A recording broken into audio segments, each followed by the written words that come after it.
Saira, we just to recollect what we were discussing last week before we closed. So Swami is telling us to give up the desire for the fruits, and he says that we had to pay the price if we would not, if we want to escape from the cycle of birth and death. And he says not everyone is given this blessing, and if we are all willing to, or if we are interested, we should learn to give up the desire for the fruits, and that's the price we pay.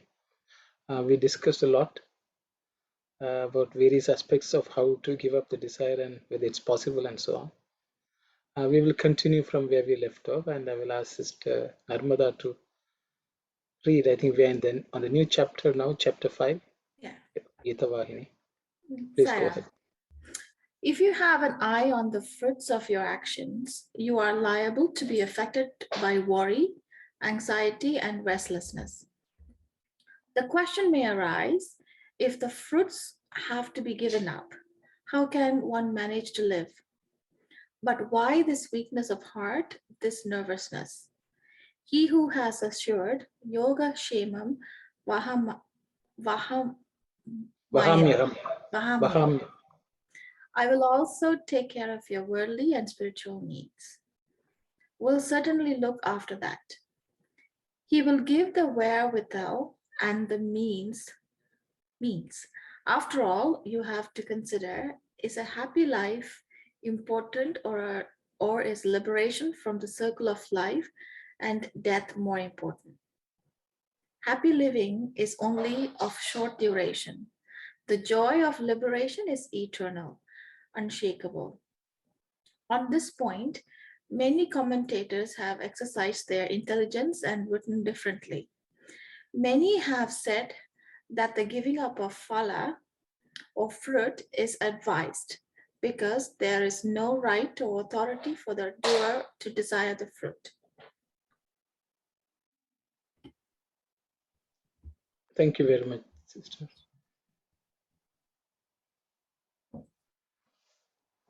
So Swami is continuing to talk about the giving up of fruits, and so I will stop here.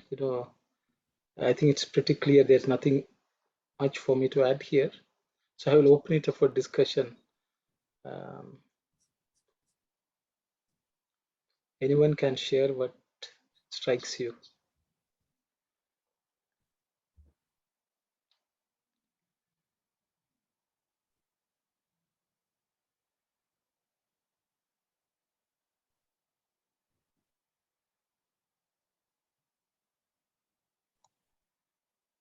So, Sairam brother. So, Swami is saying clearly here, you have the ownership, whatever you are doing, and also you have the eligible for the fruits. But your main concern is not the temporary happiness, because if you take the fruits, you have to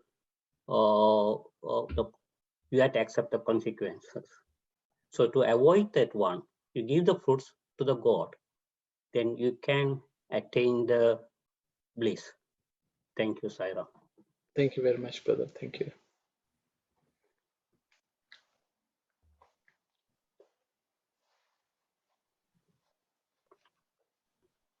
Sairam, uncle, I think you had explained before yoga kshema. Is it like yoga is the ultimate, like union with God, and kshema is preservation of that?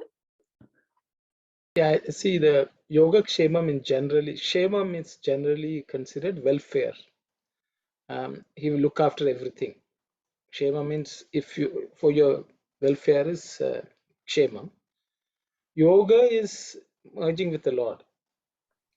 Okay. Vahami aham means I will take care of that. That's what Krishna is assuring.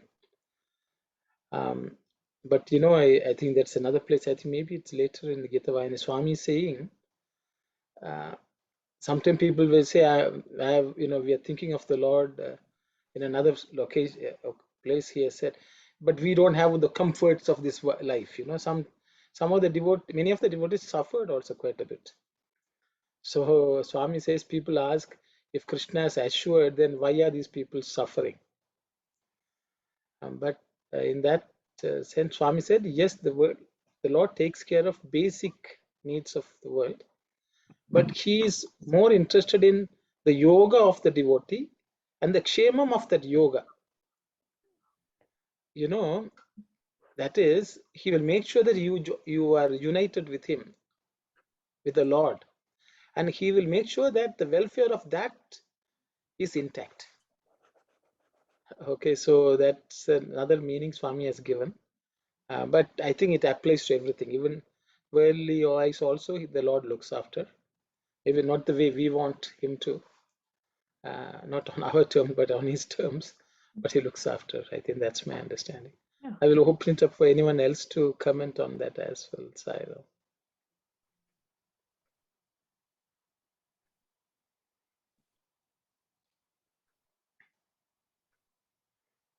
See, Swami is asking a very,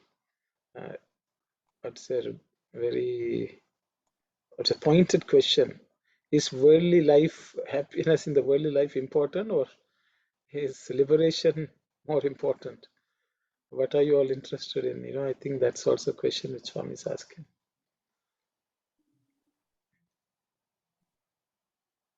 I think the signs are like if we have go through that anything about worry or anxiety, that means that is the reply of that we are expecting the fruit of action.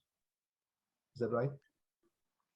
What did you say, brother? Can you repeat? So if you feel like the normal life, you feel that the anxiety, worry about things, that means you are expecting the fruit of action. That's what you are going through that struggle, right? I'm thinking that way. Like many people always have anxiety, expectation, and it doesn't go the way they want it. So that is because of they are expecting their fruit of action. Whatever they are doing, they're expecting the action. That's what they feel those kind of things. But the person, anybody that they don't expect the fruit of action, they're just doing their whatever that they're supposed to do, or don't look at the results. So that means they don't feel going through that struggles. Yes, brother. Right, brother? I just yes, that's brother. Because she's like a different people. Like some people, very few people I noticed that they don't worry about anything. They're very, nothing they don't expect, and they don't have any anxiety or worry about that. Okay, what is going to happen next and those kind of things. But by the time that you are expecting something and then you doesn't go that way, and then you are struggling. So that means that is you are expecting the fruit of action. Yes, brother. Yes. All right, thank you. Just to point that out, there is something within brackets. I will absolutely take care of your worldly and spiritual needs. That is not in the Telugu. Swami basically says, but why this weakness of heart, this nervousness? He who has assured yoga kshemam bahamyam will certainly look after that. With that Swami leaves it. Swami, that the extra piece, I think somebody has inserted it. That's why they put it within brackets. Okay. That's Swami didn't say your worldly and spiritual needs. Swami did not make that statement in the Telugu Vahini. Okay. To me, the Yoga Kshemam Bahamyam and the brackets, to me, if I read, because I don't understand Sanskrit in that detail, so I would think it is a translation of that. I think in the brackets, right? So I guess it's but in the Telugu Vahini, Swami has quoted the Sanskrit, but he did not translate it this way. I see. But I think it's understood. But I just thought I will make a statement. Sai Ram, and my understanding also, the Swami's interpretation in Telugu, maybe the Swami didn't quote anything about the worldly, but normally in other the scriptures, or maybe when they chant the yoga Shemam Bahamiam, in other the other normally when Brahmins, when they chant this one in puja and those things, they always say worldly and spiritual, the uplifting would be bringing or something, that's why up until now, I also thought that yoga is the spiritual side, Shemam is the worldly side kind of understanding, if we don't know what is the real meaning, that's usually the people, they would understand yoga. Shemam is the worldly side. Yoga is the spiritual side. That's my understanding. In Brother Aruno's other question, is a happy life important, or is liberation from the circle of life and death more important? Swami has already indicated right after that one, the answer also, happy living is only a short duration, and the joy of liberation is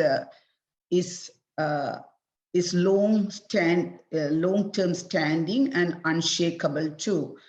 But up until now, normally the layman understanding is happy living is very important, even for the spiritual, before you enter the spiritual plane or spiritual parlance, you have to have that sort of happy living. But Swami said, I believe in the previous chapters, we have already discussed what is happiness. Before two years, happiness always, it would be a momentarily thing, it wouldn't be long lasting. That's why it's an up and down, up and down, up and down. That's why Swami said, if you want to have the permanent happiness, without coming up and down, we have to have the joy of liberation. That's my takeaway from this passage. Thank you, Sairam. Thank you very much, sister. Thank you. So Sairam, brother, I like to comment regarding the I will absolutely take care of your worldly and spiritual needs. When you surrender and when you are not desire for the fruit, you have to have the faith that God will take care of you. Doesn't matter worldly or spiritual needs. Thank you, Sairam. Thank you very much, brother.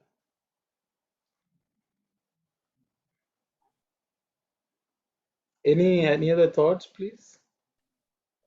Brother, Yes. Yoga Shekman Bahamiam, you said Swami stopped with I will look after. So what is your understanding on that? Why you said that? Please, can you clarify that a little more, please? Thank you, Sairam. Because I have read this English so many times, sister, but I read the Telugu because I always had this doubt. Swami is he's a very tricky person. So in the sense, he will not say something which people will say, oh, you said that. So actually there are two sentences which I feel are superfluous, extra pieces added. One is, I will absolutely take care of your worldly and spiritual needs. The second one is, he will give the wherewithal and the means. These two sentences are not in Telugu at all. If you want, I will read the Telugu version. So the thing is, I read the Telugu and I am happy with that, because if you see the question Swami is asking, is a happy life important, or is liberation from the cycle of life and death more important? That question itself, it tells you that he is making sure that he is only going to give importance to the liberation from the cycle of death and birth. He will make sure that the devotee gets that. He is not as concerned as about the worldly prosperity or even comfort. That's my take. Because if you look at the list of all the devotees, all great devotees, none of them had it good. You can't find a single person who had it good. You take the Pandavas, they lived for 14 years in the jungle, forest. They ate only leaves and roots. They didn't have a proper place to stay. They didn't have a proper place to sleep. Okay. They had to run from every problem and difficulty. Okay. So that was their lot. They had to come, and then he said fight, and they fought, and of course many of their friends and relatives, everyone died. So that is the story of the Pandavas. Then if you look at the gopis, it's not that they had all good. You take the greatest devotees, Tyagaraja, you name all of them. All of them were struggling even to find food in many cases. So the thing is, even though he made sure that they ate enough so that they don't die, okay, but he was more concerned about their liberation. Okay, so that sort of matches what Swami said in the Telugu. But we all come to pray Swami because we think it's an insurance. Whenever something goes wrong, he will somehow bail us out, and we want to be comfortable.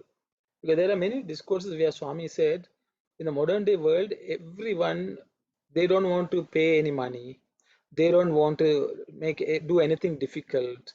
They want all the comforts, and they want to sit in their air conditioned room, and they're all hoping that suddenly liberation will fall on their lap.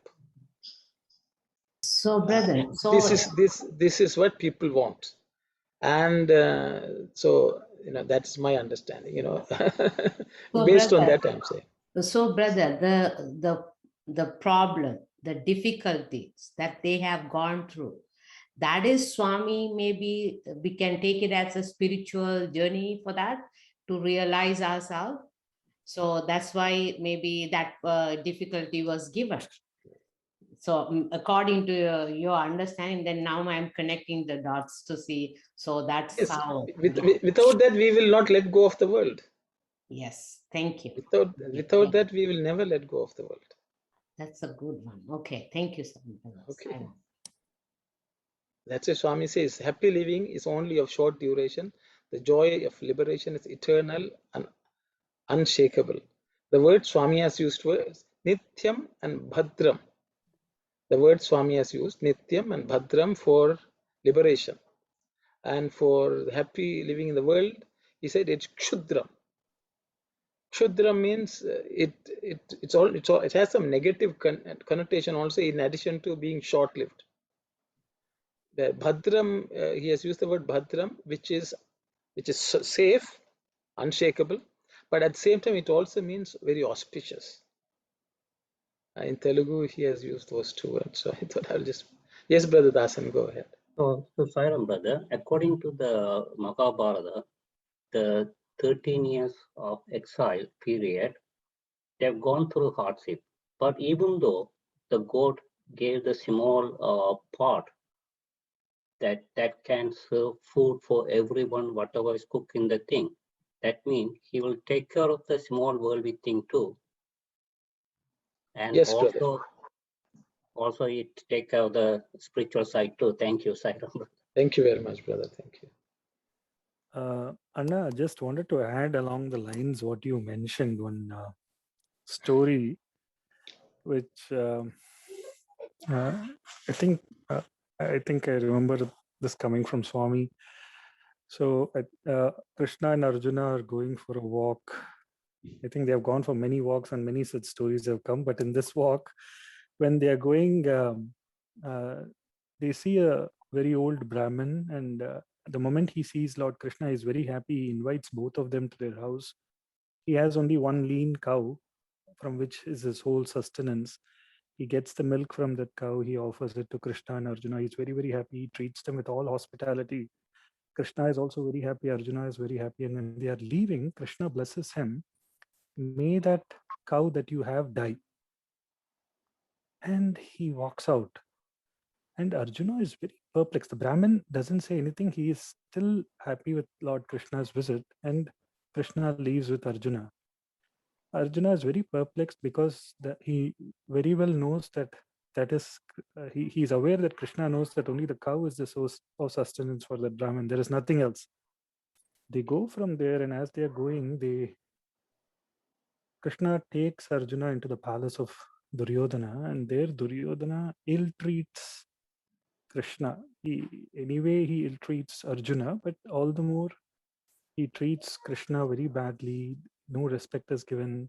He's not even entertained properly as a guest, and so on. And when after some time, despite all that, when Krishna is leaving, he blesses Duryodhana and says, "May you have all the plenty, all the riches in the world." And he comes out. And when Arjuna hears this, he's thoroughly upset.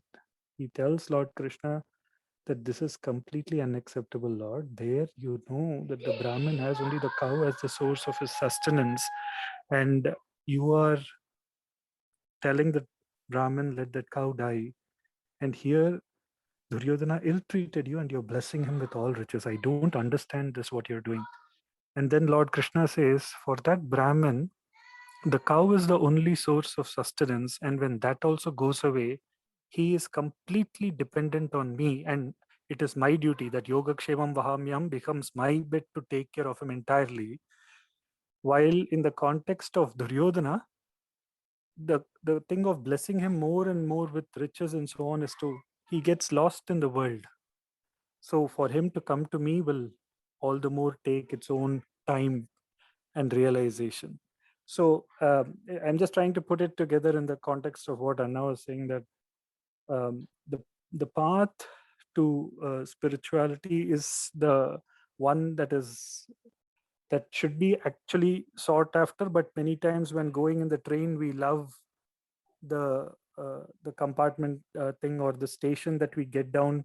We forget that we have to hop back onto the train, and the destination is far away, kind of a scenario. Thank you. Sarah. Thank you very much, Sai Satish. Thanks for sharing that story from Swami. Very nice.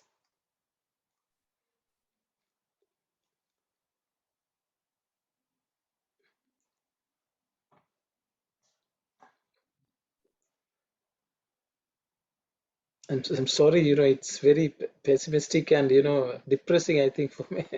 I hope. But the thing is, the Lord looks after, but He gives much more importance for us to reach Him. That's the promise He has given. It's my understanding, but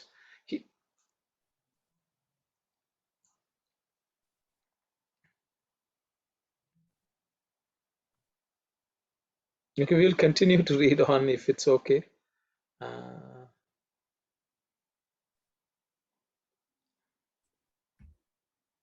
This is a great blunder. The Lord has said in the Gita, refuse the fruit, ma phalesu. That is to say, the deed yields results, but the doer should not desire the result or do it with the result in view. If Krishna's intention was to say that the doer has no right for the fruit, he would have said, it is fruitless. Na phalasu. Na meaning no. So if you desist from karma, you will be transgressing the Lord's command. That will be a serious mistake. When a man has a right for engaging in karma, he has a right also for the fruit. No one can deny this or refuse his right. But the doer can, out of his own free will and determination, refuse to be affected by the result, whether favorable or unfavorable. The Gita shows the way. Do and deny the consequence. The desire for the result of your action is a sign of Rajoguna. The giving up of action, since you cannot benefit by the fruit, is a sign of Tamoguna, dullness or ignorance. To engage oneself in karma, to know what the result will follow, and yet not to be attached to it or getting concerned with it. That is the sign of sattva guna, pure. Thank you, sister. I think we, same top thought actually Swami had discussed in the previous chapter also. And I think we discussed this Rajas, Tamas and Sattva also. Swami is again repeating it and, telling us that we should not give up action because we don't want the fruits. We should do the action with knowing very well there will be fruits, but we should not keep an eye on it. We should not expect. We should offer it to the Lord, and we should not be bothered about it. So with those thoughts, I will just open it up for any discussion, please. Okay, paragraph by paragraph is the question. So we will discuss. So Swami is actually this first sentence. This is a great blunder. Actually, it relates to the last sentence in the previous slide, where Swami says there are many people who have given commentaries. They have said we should not desire for the fruit because we do not have the right for it. But Swami says that's not the reason. That's incorrect. It's a wrong interpretation. So he says, he didn't say na phalasya. There's no fruits. So he didn't say. He said ma phalasya. You don't desire for that. I think that's the first thing. So I will stop here, and anyone who would like to discuss, share your thoughts, please do so. Sai Ram, sorry, go ahead, Auntie. Go ahead. The Sai Ram in that first passage and the what is the difference between the Swami said the deed yield results, but the doer should not desire the result or do it with the result in view. Why Swami has said that we can understand the doer should not desire the result. We all studied earlier and understood we shouldn't desire for the result. But Swami also said, do it with the result in view. What Swami really meant by that, do it with the result in view.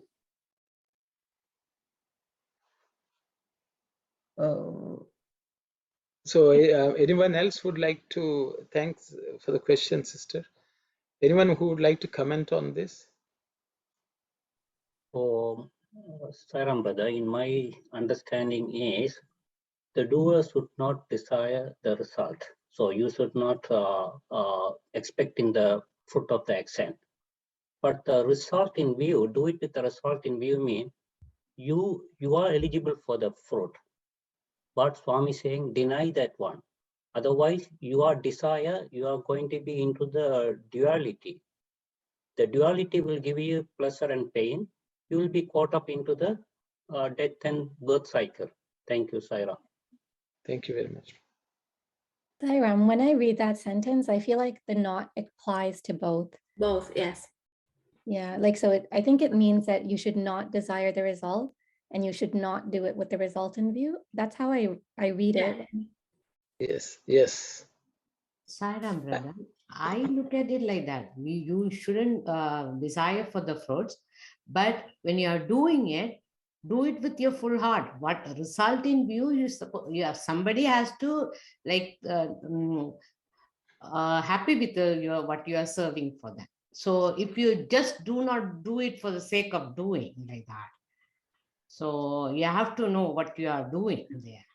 That's my thought on that. Thank you, Sarah. Thank you very much, sister. Sarah, I actually, my understanding is what Kalyani said also, right? Not applies to both. And also it's kind of saying, don't have any expectations. I mean, do the duty or action because that's your duty. So live in the moment and do it. That's what you have to do. That's your duty. But results may be positive or negative. So you cannot predict that, right? So in this case, in the war, like Arjuna is a warrior. His duty is to fight. I mean, fight for the right, for the right dharma. results doesn't mean that the Pandavas are going to win or Duryodhana is going to. That is in the hands of God. So he cannot go to the fight saying that Dharma will win, because that is like having, it's not happening because of him. And if he goes to the fight thinking that Dharma will win, then that is having the result in view, because you cannot predict that. That's not in your hand. So that's in God's hand. So do the duty. So that's what I think. It's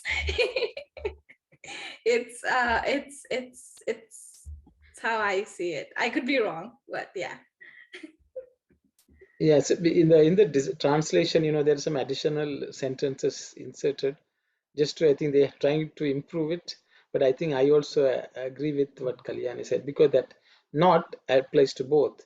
So we can do something and wait for the result. That is the first part.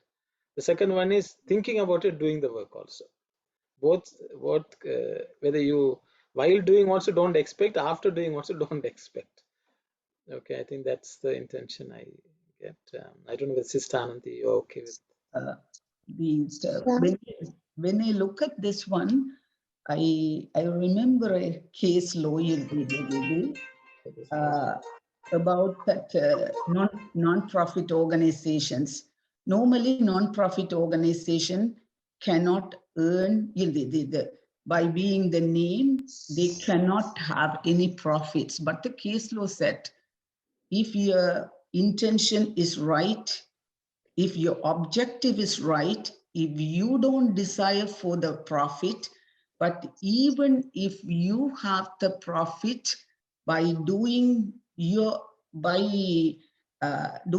duties to achieve your objective, even if you earn profit, that would be okay. Maybe when I look at in this one, maybe if I am wrong, please correct me. I thought that the first one, you shouldn't intend to have any profit. That's for the first line. The doer should not desire the result, or do it with the result in view.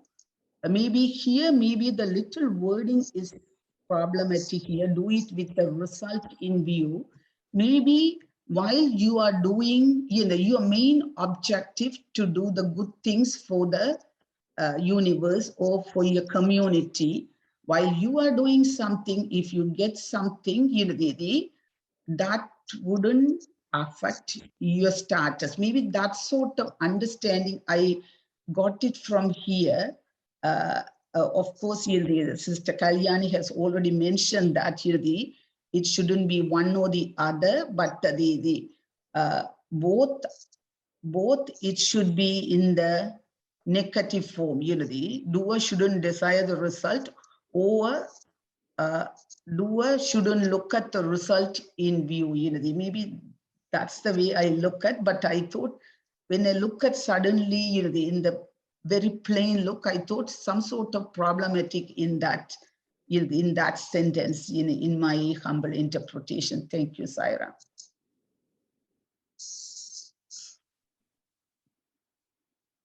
Sairam, this is Sapu Auntie. Can I speak? Yes, Aunt, please go ahead. Okay. Every action you do, there will be a result. But if you are expecting the result for your popularity or for your benefit, that is wrong.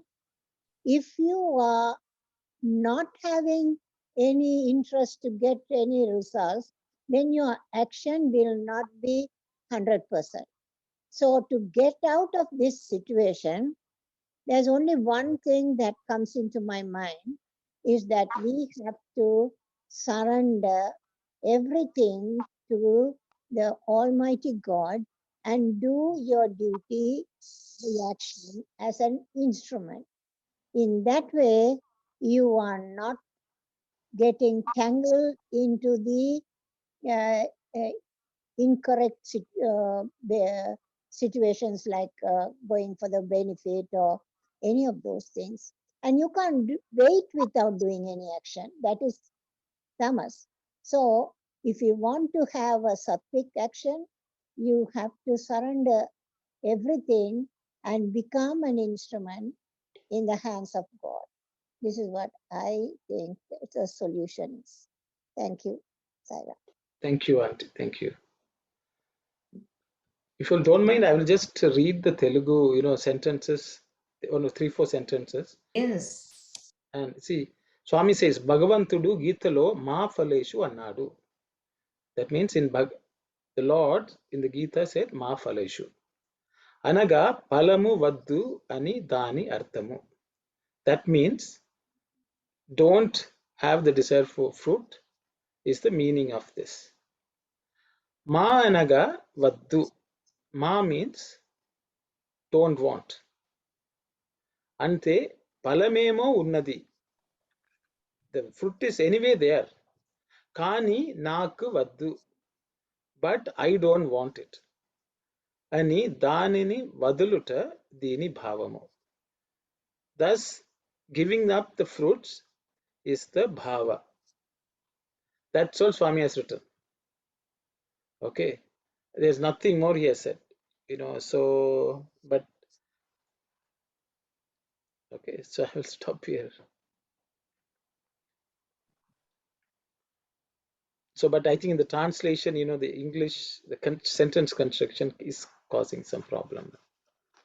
Is everyone is okay with, I know I should not desire that everyone should accept, but we will move on. Just one question. So later, does Swami go on to say that he would have said na phaleshu if he had no right? Yes, that he says. So he's saying this is a great blunder. Like, what's so big about the difference between thinking I am not entitled to the fruit versus thinking that I am entitled to the fruit but giving it up?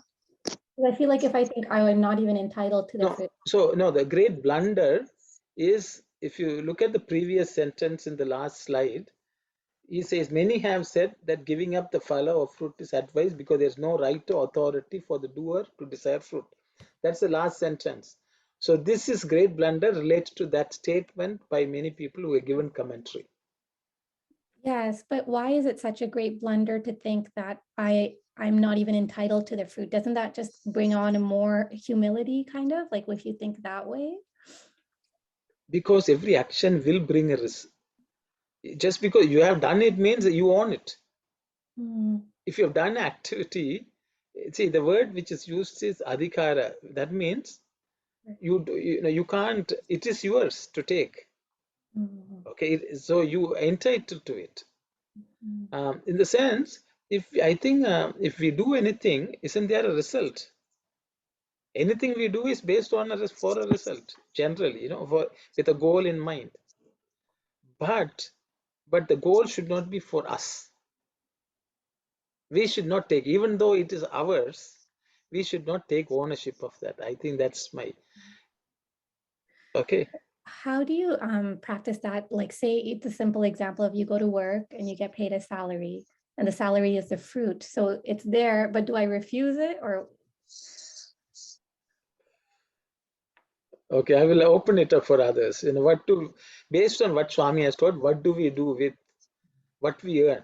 I think that's the question Kalyani is asking. What do we do with the salary? Should we bring it home or should we just leave it in the office and come? No.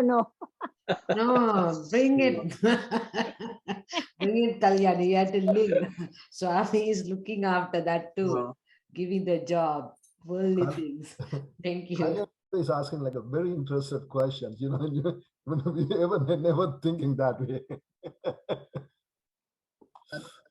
It's Well, interesting. Very brilliant question. If you have a family expecting that salary, then you have a worldly duty there too, right? So as long as you fulfill that, if that salary is fulfilling that, then I guess you're doing your duty to help. So I guess it kind of adds on.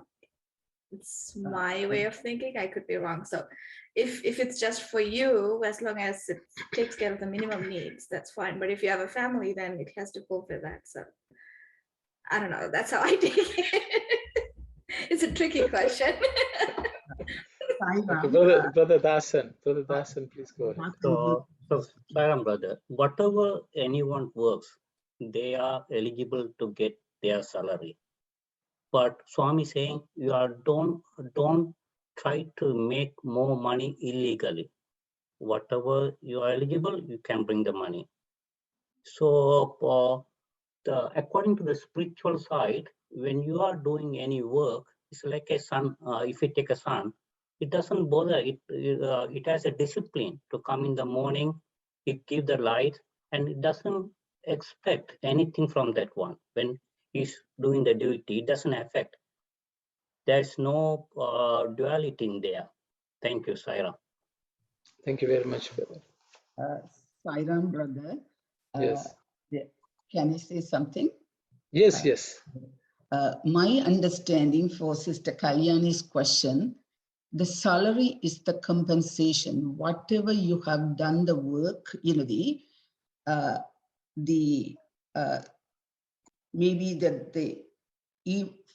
for the compensation is equal to the work you have performed for your employer. But here Swami says, refuse the fruit. It could be, say for an example, your employer says that, okay, I will give you the money, but you do more than what you have to do. Maybe in order to get your promotion, you do this and this and that, then I will give you the promotion, but it may contradict your ethical or it may be against your professional ethics, and that they may ask you to perform some duties. At the time, you may tell that I don't need that sort of the compensation or the fruit to me.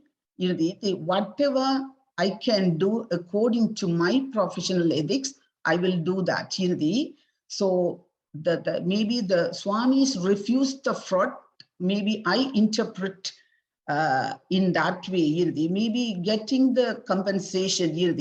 Even if I perform a work at not in the white collar jobs, even a simple job at the field, if I do something, even if that some people they give only the food to eat, that is my compensation. That's why compensation may or may not be the fruit, the real fruit Swami indicated here. That's my understanding here. The refuse the fruit in this particular context. That is more than the compensation. Thank you, Sairam. Okay. Thank you very much, sister. Anyone else would like to discuss? Sarah, if you go to volunteer work and they give end of the volunteer work, they give a $200 grocery shopping gift card. Don't accept that one kind of things. Said Sarah. Can you repeat, brother? You go to the volunteer work, end of the volunteer work, they give $200 gift card. That time you don't accept that. Do the volunteer work and leave the gift card, to return to them back and come back. Okay, thank you, brother. Is it a It's question or a statement, brother? Sometimes we do the volunteer work, sometimes they give the gift card. Or we are spending this much of 8 hours, $200 gift card. Sometimes I refused, I don't want that because I came for a different purpose. So that's what I thought, that this one is matching here too. Okay. It's an excellent point, Brother Yoka wrote in. In Canadian law, anything over $20 gift, it should be added to your income as for Canadian the tax purposes. That's why anything under 20 may be truly treated as gift or donation or for the token of appreciation. Anything more than that, it would be considered as either as a bribe or compensation for the work you have done. If you have done something volunteer, then of course, yoga says right, we shouldn't accept that sort of $200, the coupon or voucher, then that would be you are doing your service for the money. That wouldn't be considered as volunteer work. That's an excellent point. Thank you, Brother Yoga. Anyone else would like to comment?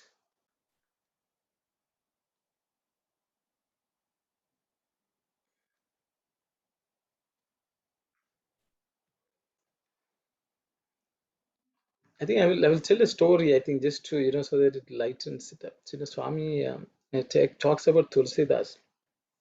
So Tulsidas was always singing about Rama, and he was not doing much work. So once wife he said, you're not bringing any money home, and he asked her to take some of the produce and sell and bring sugarcane for the family because of some function. So Tulsidas loaded some cart and went to the market, sold, and he got lots of sugar canes.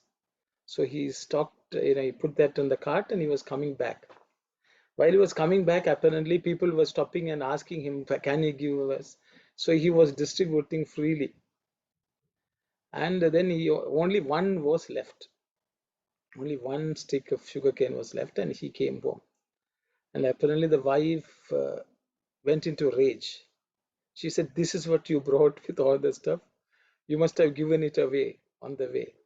He said, they're all Rama's devotees. They asked, I gave. Since apparently she said, we have 2 children and you have only 1. But how can we do? And he was saying, Rama will give. And so apparently she took that sugarcane and beat him with that. And the sugarcane broke into 2 pieces. And then he said, Solicitor said, oh, see, Rama has solved the problem. Now we have 2 pieces. You can give it to 1 child each. So Swami says sometimes devotees have done this. So why I'm saying this is, I think the question is, I think Kalyan's question is a very good one. We are reading all this Geetha Vahini. Swami says, don't expect the results. Actually, Swami has told us what we should do. Also, we go and do our work and we get a salary. When we collect that salary, we should think that we are the trustee of that money for the Lord.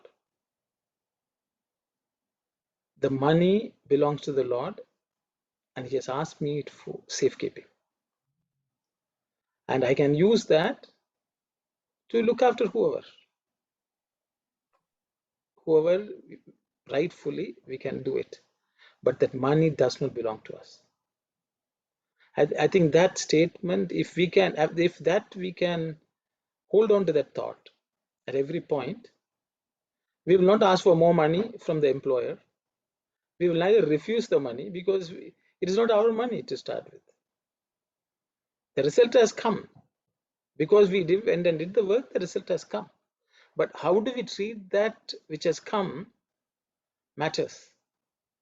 So you don't have to leave it there and come. If it belongs to the Lord, you can come and keep it safe. But then you will think this money belongs to the Lord. I will use it for whatever the Lord would be happy that I use it for. We may be far from that state of mind, but I think that is the right thing to do. Because the fruits will come, but we will not accept it for ourselves. If I think that's what great devotees have done. We can strive to get to that point is my view. I thought I would just share that. So whatever comes in this world, just accept it as prasadam and as it belongs to the Lord, and keep it so that you can serve the Lord in whatever He would ask us to use it for. So those are my thoughts. So, brother, every action will have a result. Yes. Okay. So, how we are going to perform with that result is the fruit of action. like a fruit comes with our action. That is the one we are not supposed to be desire on it. But the result will be there for every action. Thank you, Sarah. We should offer it to the Lord. That's all, The fruits have to be offered to the Lord. So I think that's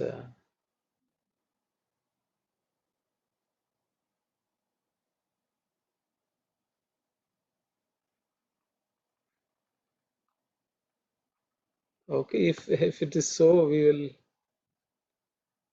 continue. In the second paragraph, I think, now we have discussed the first paragraph. The second paragraph, Geetha shows, do and deny the consequence. We should not desire for the fruit. So, see, the last sentence basically is to engage oneself in karma and to know that the results will follow, and yet not to be attached to it or getting concerned with it. That is the sign of sattva. So the fruits are going to be there because that's the nature of this world. But just offer it to the Lord. I think it's not only money, it's also, if people blame you also, you offer it to the Lord. People praise also, you offer to the Lord. I think Brother Yoga was saying the gift card also, you offer it to the Lord. I think that's my understanding. I will open it up for discussion.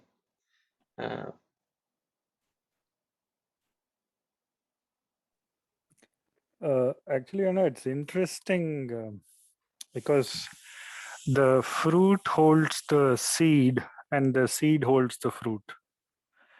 So every action has its result, and every result again leads to action or a result, however we call it. So that way, because accepting that money that comes in, whatever salary that comes in, and becoming the custodian is also an action. But only thing is now it, I think, removes the part of the expectation and all of that. So again, it's a cyclical process. So because expecting the fruits of the action is also an action, and that in turn leads to a cascade. So the best way to stop that sequence that follows every action, result becoming again action, which in turn has its own result, so that to break the chain, it becomes easier, where every time I look at it from the point of, this is done purely keeping Swami in mind. This is an offering at Swami's lotus feet. This is the thing that I surrender to Swami. I'm doing Swami's work, because there is nothing like personal work, official work, this work, that work. It's all like Swami's work. And if I do it with that attitude of just doing the work, and again, not looking at what is to follow, just being in that moment and doing it, then the subsequent thing, what comes also, that acceptance that it is from Swami for the work I have done for Swami. So everywhere, whether it's an action or the result coming to that action gets linked to Swami, anything that takes us back to Swami, keeps the focus on Swami, I think that could help us slowly come away from the part of looking forward to a result. Because it's I'm just trying to say, if I have to tell a student going for an exam, don't worry whether you pass or fail. That is not the thing. It is about the joy of studying. It takes a lot of it to go into it, because the moment this I have done in my personal life, when there was a very intense exam going on, the literal thought that came to me at that point in time was, ultimately what is going to happen? Either I will pass it or I will flunk it. I mean, more than that, it's not going to be beyond that. But once that goes away, that pressure of the end result goes away, the performance at that point in time becomes ideal. The performance of whatever we do, offering it to Swami and going forward, becomes easy. So I'm just looking at it from the thing of being at that moment, doing that action, offering it to Swami, and whatever comes also as prasadam from Swami, like Anna was saying. So it just leads to a sequence of Swami, Swami, Swami, doing it for Swami, coming from Swami. The action for Swami, the result coming from Swami. So ultimately the focus remains on Swami, so everything else withers away. Thank you, Sai Satya. Sai Ram, this is Sai Ram. Akku. I totally agree with Sai, because this is what I said. Everything, every moment you think of Swami, the rest not in your hands. But if you take your salary as a prasadam, how can you, every moment you're taking that money for something, you have to make sure it is very legitimate reason that you have to spend that. Unnecessarily, that's a control of mind also there comes. But I don't know, because if it's going to continue action after action and results and action, I think I prefer to surrender to God. Thank you, Saira. Sai Ram, Auntie Sai Ram. Yes, Brother Tasan, please go ahead. So I want to put it in a nutshell. If you are expecting a fruit, that means you are expecting the desire. Desire means it's a moga. Moga means a moksha means you get rid of the moga, you go to the moksha. Thank you, Sai Ram. Sai Ram, Brother Sai Ram. So the thing is, see, when we have that attitude, we will never have a negative state of mind. Whether we get something or we don't get something, we will not be affected.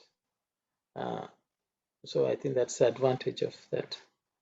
Otherwise, we will always complain, I am not paid well, no equal pay for equal work, somebody else got promotion, somebody got a bigger salary rise, all sorts of thoughts which cloud our mind, and the time for thinking of the Lord is lost with such thoughts. So it will just freeze up completely.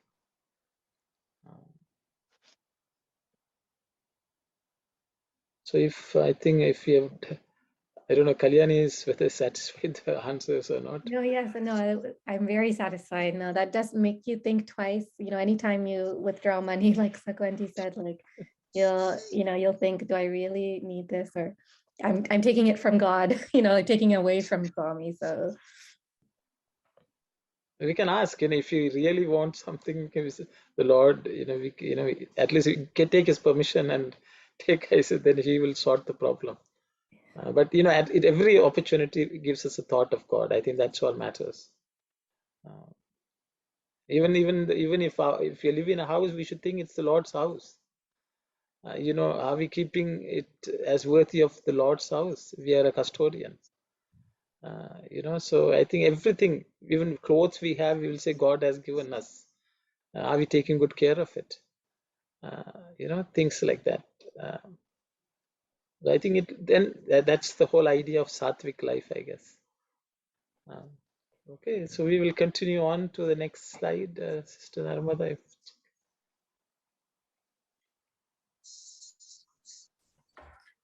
The karma yogi who has learned his secret of karma combined with Falatyaga should have Samabuddhi, equanimity, more than Sangabuddhi, mind attached to the world. For the Sangabuddhi draws him into attachments and entanglements. This karma is mine. Its results are due to my endeavors. I am the person entitled to it. Such are the thoughts which bind the doer. Krishna advises that one should rise above the Sangabuddhi. He declared that Samatvam, unruffled equanimity, is the genuine yoga. Samatvam yoga machyate. In the second chapter, Krishna has made clear in a general way 4 principal points. The Saranagati principle, the Sankhya teaching, path of knowledge, the yoga attitude, and the Prajna. Sita Steady Prajna. Sita Prajna. Steady wisdom individual, nature. We have noted the first three already. Now about the fourth. Thank you very much, sister. I don't know whether you all remember the last chapter. Swami said there are 4 things, 3 do's and 1 do. 1 do and 3 don'ts. Again, Swami is talking about the 4 principles: the surrenders, the Sankhya yoga, the yoga attitude, yoga buddhi, and sthita prajna, unaffected by the dualities of life. And of course, Swami is, I think, sort of explained to us, this karma is mine, its results are due to my endeavors. I am the person entitled to it. You know, those thoughts, I think that Sangha Buddhi, as Swami says. And he wants us to rise above that. So I'll stop here. Any thoughts from others? Please go ahead.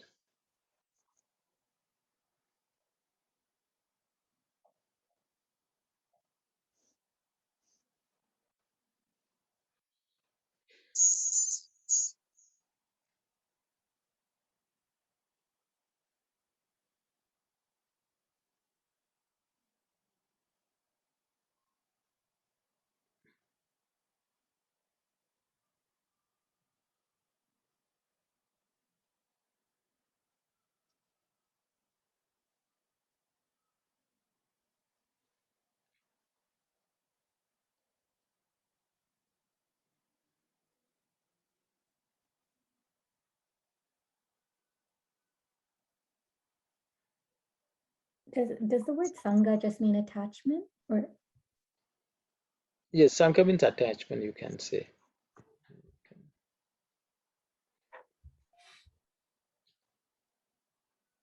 Sangha means to join, to be, united with something, to be part of a whole. Sangam also means company. So it's a one stage before attachment also, I would say. For example, you think that you are part of something, belongs to you. Okay, let's put it that way. Or you belong to something, that kind of thinking. Sairam, Swami talks about the Sangha Buddhi here.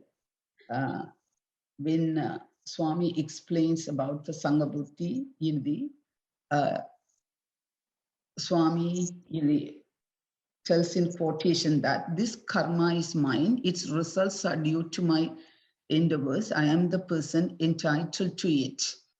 Even though I'm not fully accepting that the very last, I am the person entitled to it, but I always thought whatever the actions I am doing, the karma belongs to me. It's not for the other people.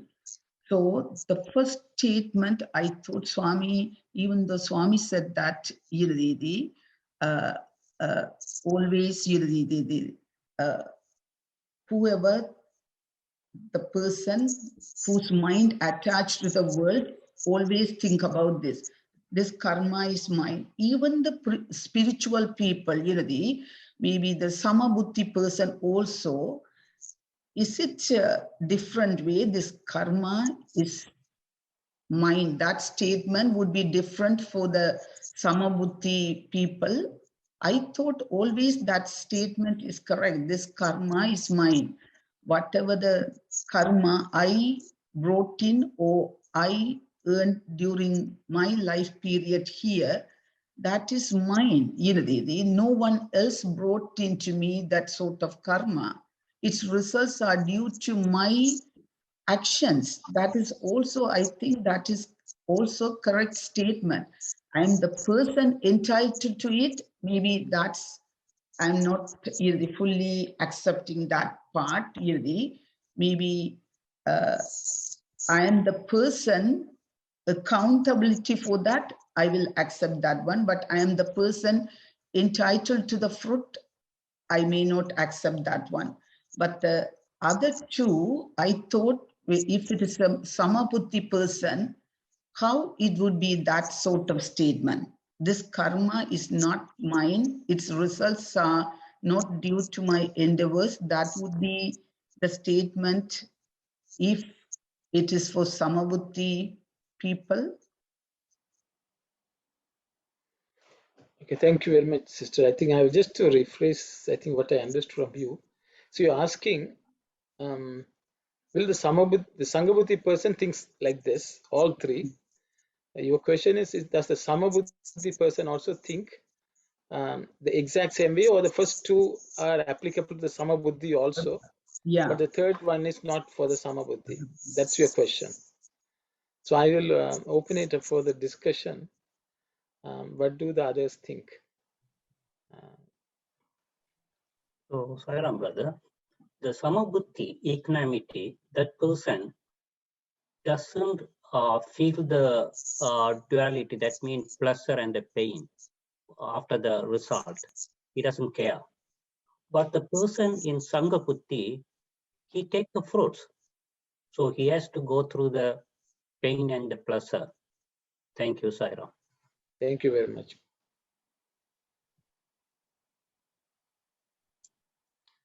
Anyone else would? Yeah, Anna, Swami, like Swami would give the example of the cinema screen, and he would say that on the screen, when the projection of the rivers flowing happens, does the screen get wet? Or when the projection of a fire, a conflagration burning down, a forest burning, does that fire burn the screen? Or for that matter, any other thing, earthquake or volcano eruption, does it affect the screen? No, the screen remains as such, and everything is just projected on the screen. So it's like the water does not wet it, the fire does not burn it, or whatever we want to say of the other elements. So everything happens on the screen, and whatever we see, suppose now the movie changes and something else comes in, the screen remains the same, but now it has gone on from one picture to another picture. But the screen at no point in time is affected. It just stands there as a witness, completely unaffected. Everything gets projected on itself.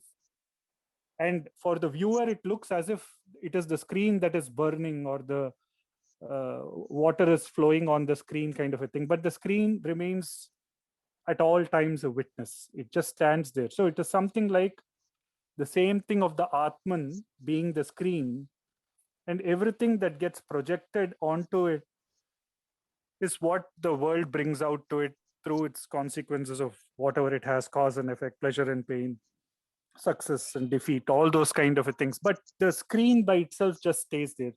So a Samabuddhi kind of a scenario, or each of this, whether path of the Sankhya Yoga or complete surrender, gets us to that state of just being a witness, just being there in the moment, allowing things to happen on it, or like what we discussed earlier, like the lotus leaf kind of a scenario, where being off the thing but not from the thing, but not getting enmeshed in that kind of a scenario. So whatever happens, so I'm just trying to take it a little forward. So I am now seeing a game of cricket, or I'm seeing a game of football. I get enmeshed in it even though I'm a spectator, because we pick our teams, we like the way the game happens, we get an adrenaline rush kind of a thing, even though we are a spectator. But remaining a true spectator would be to just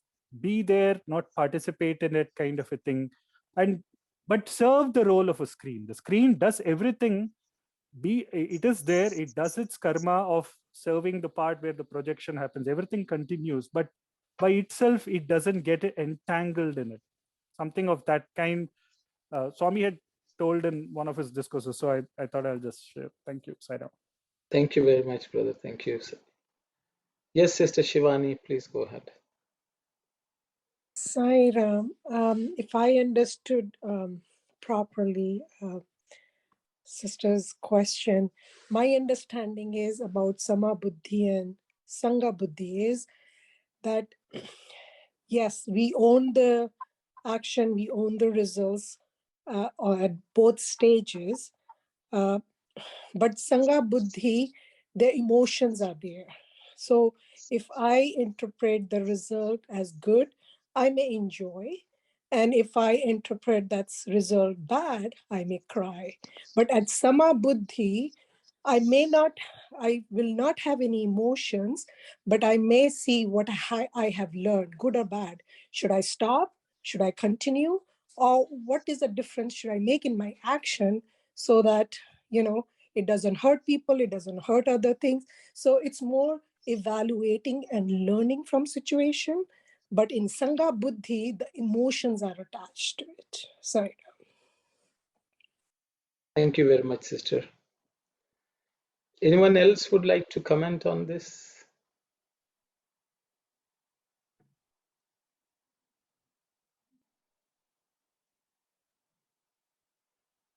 Okay, so then maybe I will just see. I think Sai Satish was nicely saying, that we should play the role of a screen.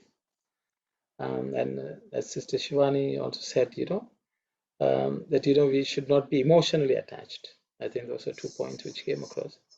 So I think the question is, I think Sister Anand is asking, what if does the Samabhuti person think this karma is mine, its results are due to my endeavors? I think that's where I think she didn't have any issue with the entitlement piece. See, the problem is as soon as we think we did the action, because of our action, these results are coming.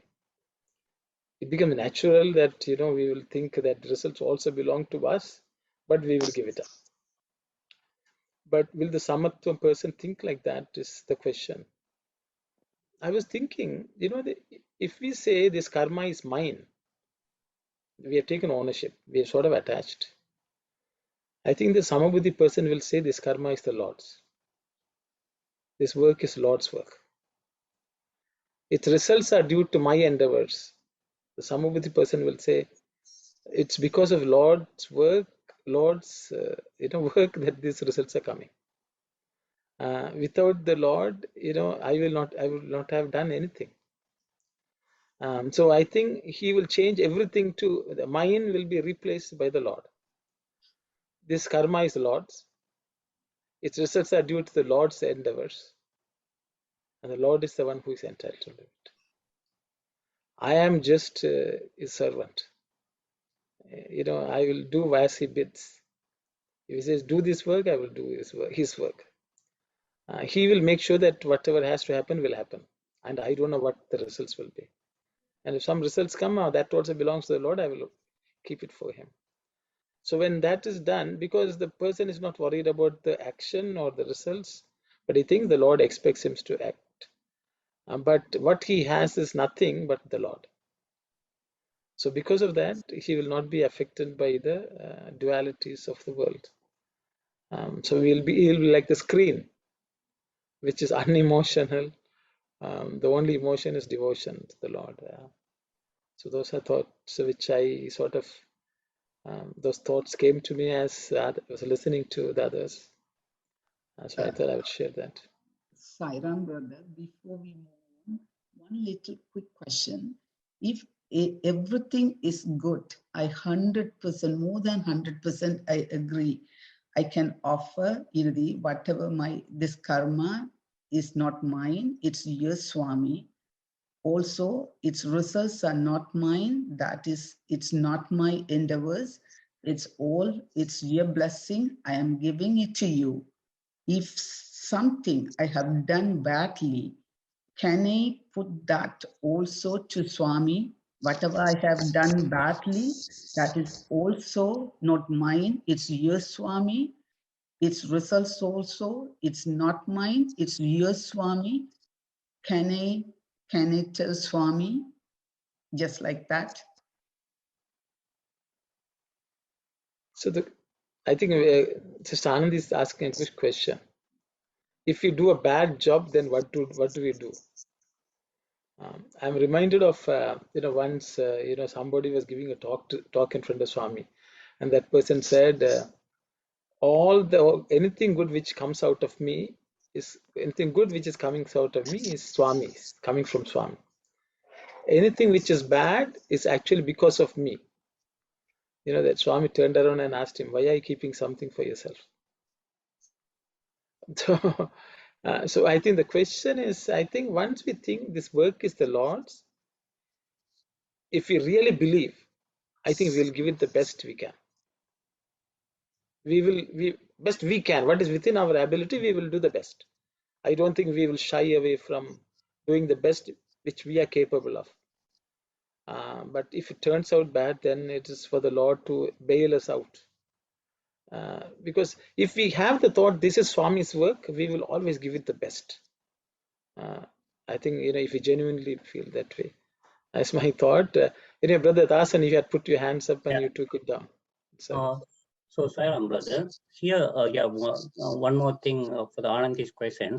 If we do any duty without any intention, we can, that's what we pray, without intention. If we have done anything wrong, please forgive us and accept that one.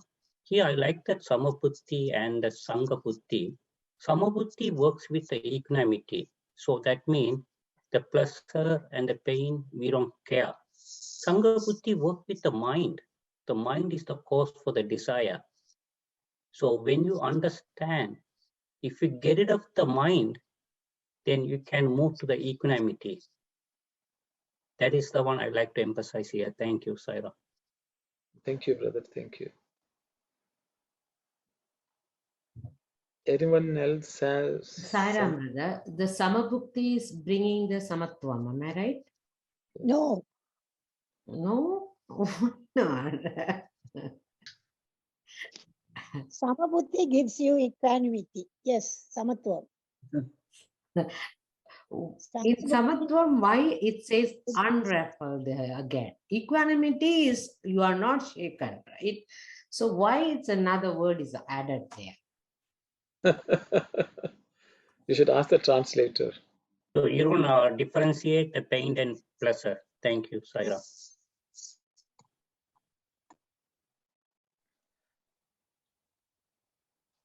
Yeah, Sairam, just wanted to add another point with regard to the earlier discussion. Swami would say this statement. He would say, "Tasmai namaha karmane." So, literally meaning salutations to you, O action.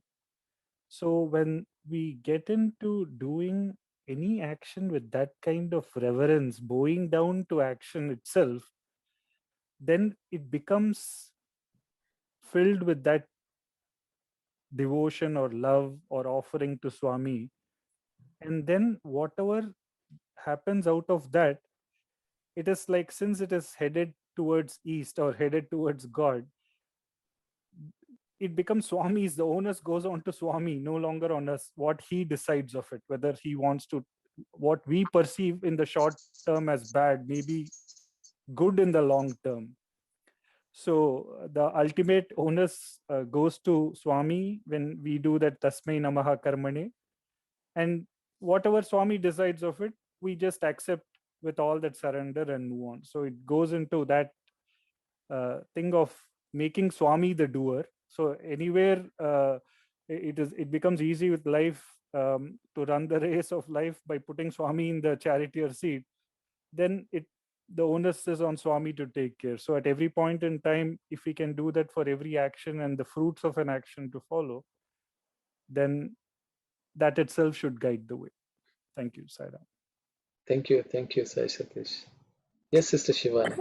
Just I don't know if it makes sense. I remember a couple of sessions ago, we talk about karma and how everybody's karma affect not only me but other person as well. So now I'm putting in a practical aspect of what we are learning here or what we have discussed in the past, that Sama buddhi could be, at workplace, maybe hypothetically, you do a good job, you write a good report, but somebody else take the credit of it, and out of that person is reaping the result of it. And that is where we practice sama buddhi. That is a time we have to think, Swami chose me as an instrument, doesn't matter to me now whoever gained that. I did my action with a good intention, with Swami in my thinking. And as we all are doing karmas, it affects, maybe I was just an instrument for that person's. So I think that's where the sama buddhi comes in. I don't know, does it make sense or not? Okay, I'm just putting in a little practical sense. Thank you, sister. Thank you. So I think others will ask, if should we just keep quiet if somebody is misusing, a position? I think what is our role there? Yes, that's not right. But Because that's a fight, even at science center or at workplace, people are rat race that I did it. And in that you get into that rat race. So my only take is you do your duty, whatever buddhi, because that is also Swami's, he has given us that wisdom, or with lots of sadhana, you reach to the point where you can do things right. And when every act we do, taking his name, it means he has chosen me as an instrument, and whatever the result it is, because phala tyaga, that's what it is. If anybody else take, because I'm the instrument for that person. So I think that's where the peace and love part comes. I don't know. Not there yet, but practicing. Sairam, Shivani, sister, I think that is maybe the unruffled equanimity, maybe. I don't know. I'm just thinking. That's but Brother Aruna has to decide. I just said it how I will use in practical. Brother Aruna has to categorize that. No, I think, I don't know, I will invoke my name, so I will just say, I think the sister, I think being unruffled by something like that, I think the first thing. But I think, that also means, we will not think that that person took what is I am entitled for. I think as soon as that comes into play, we will be unruffled. But if we look out for the betterment of that person, we can always help that person out also. That can become an action because we are witness to something, and we may have to just point it out to that person and say, look here, I don't know why you are going after this. It's not good for you. There's no harm.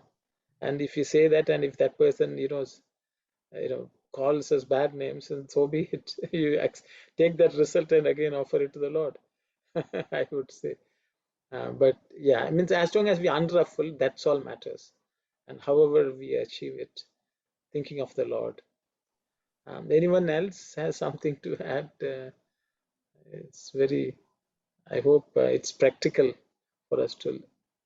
So, Sairam brother, suppose if you invented something, if someone is claiming that he is the one invented, that's wrong. So you have to stand for the truth. Thank you. Sairam, brother. Sai. So, Brother Aruna, you are saying that if that's a situation, there's no harm to bring to the person's attention, but with unruffled, right? I think so. Yes. Okay. And if the person accepts or not, or doesn't really matter. Okay. Even that result also we should not be affected by. But if you have to say something to somebody, there's no harm. Because sometimes out of fear we don't say.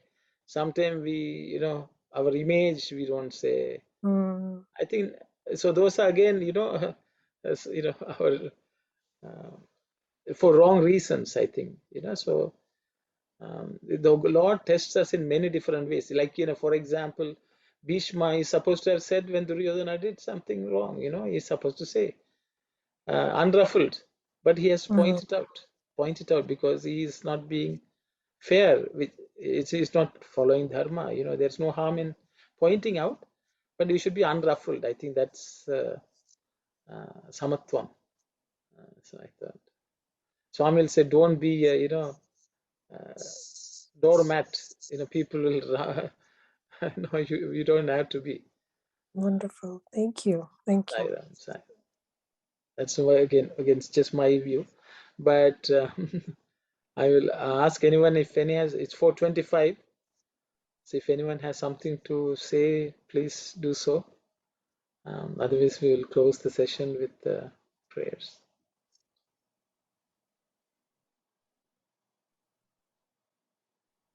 I think everyone is in a state of equanimity, so we will close the session today with Samastaloka.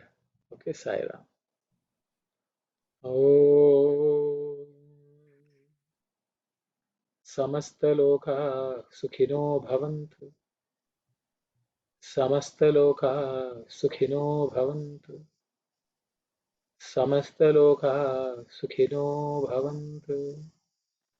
Om Shanti, Shanti, Shanti. Sairam, everyone. Thank you. Thank you so much. Thank you so much. Thank you. Sairam, Sairam.